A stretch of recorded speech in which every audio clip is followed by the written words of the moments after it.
Hi, I'm Victoria. I'm a child psychiatrist and a parent coach, and I love supporting parents in raising children that thrive.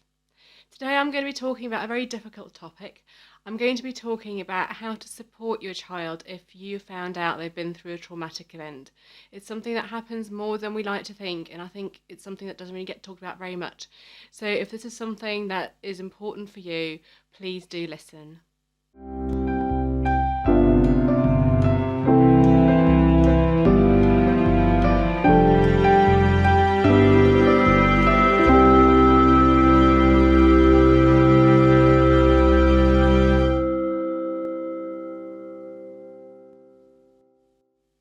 I work with parents a lot whose children have been through traumatic events, either historical ones or ones that have happened very recently.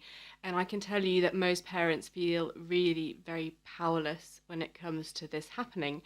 And often what happens is the attention is focused on the child, and the parents are almost left behind. It's like you're just expected to cope with it, but no one really tells you how to do it. And this is one of the things I wanted to talk about in this video, is what is it that you can do, because actually you are key to your child moving through the trauma.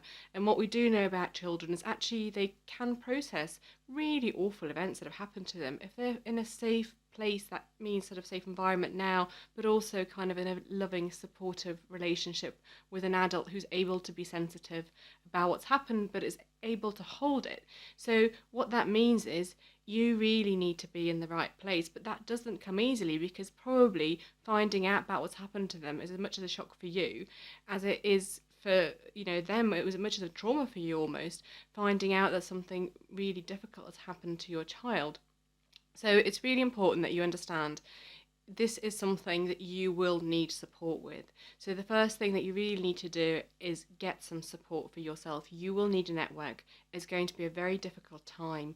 It's completely okay to feel overwhelmed and powerless about finding out about this. So it's really important that you have the people around you to support you.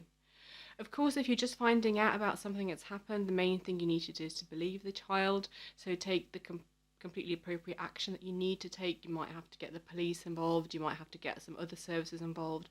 Do whatever it is that you need to do. Believe your child. And if you feel angry about what you have heard, then it's okay to be angry. I don't mean angry with the child, angry with whoever the people are who've caused this trauma, because your child will need to know that you are angry with them, that you don't think it's okay what's happened. Sometimes what I hear from children is that if their parents don't react, probably thinking they don't want to scare the child, is that the child thinks, well, was that okay? I mean, this awful thing happened to me and my parent doesn't seem to care very much.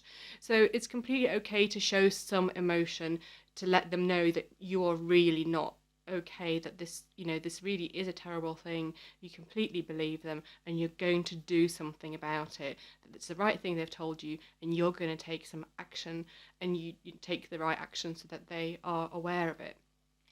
Sometimes children, when they've had a very significant event happen, they might want to explore it through play if they're little, or they might draw it, or they might somehow bring it into whatever they do creatively. And I think sometimes parents can get really freaked out by that, because they sort of want to forget it and put it away. But actually, your child drawing what's happened, and sometimes coming up with an alternative ending or putting something different in there that's more positive, it could be a way that they're actually processing the memory of what happened. So it's not necessarily a bad thing that they do, something has happened to them and their brain has to make sense of that. And sometimes children's brains, especially if they are not adolescents yet, they can really be quite creative with coming up with sort of different endings and solutions, which is really wonderful. And allowing your child to go through that, it is really, really important. So don't be in a rush to put things away, because the child's brain is probably thinking through things. It's about being supportive of them and about getting professional help for your child if that's what's needed, to allow them to have that exploration that allows them to process the things that have happened. Of course, what might have happened is, especially in the cases of something like sexual abuse, if your child has experienced it and you found out about it, it might be that that's something you have experienced as well, and this might re-trigger all sorts of memories for you that actually you've put away for a long time. And if you suddenly find yourself being re-triggered with your own trauma, it's really important that you seek help, even if it's something that's happened many, many years ago.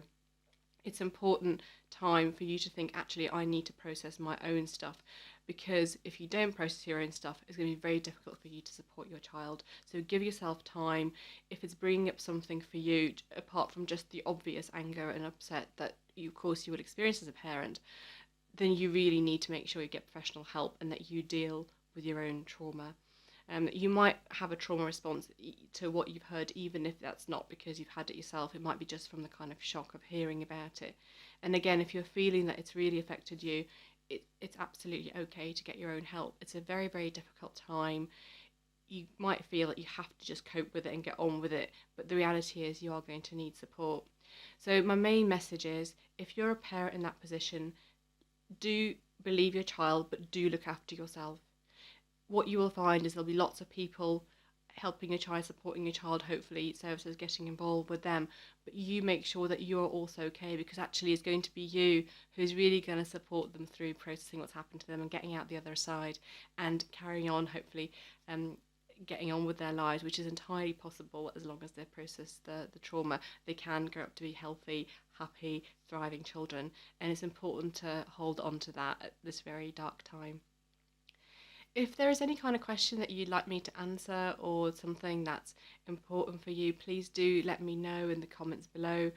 I do always look at things, and I'll do videos on things that are important to people. So please do let me know. Otherwise, I will see you again next week.